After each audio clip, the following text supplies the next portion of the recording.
என்ன என் மக்களை சந்திக்க விட மாட்டேக்காங்க, மக்களுக்காக போராட விட மாட்டேக்காங்க அப்படின்னு. இப்போ நான் புயலாக கிளம்பி பீதியாக போயிடுவேன்ட்டு இந்த ஊழ உதார் விட்டார் அண்ணன் விஜய். நேற்று அவரை யாரும் தடுக்கலை. அவங்க கட்சிக்காரங்க சென்னையில் சில இடங்களில் போராடிருக்காங்க.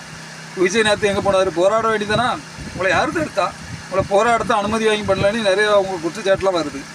அந்த பசங்க பாவம் போலீஸுக்கு பயந்து அடித்து பாருன்னு ஓடுறானுங்க.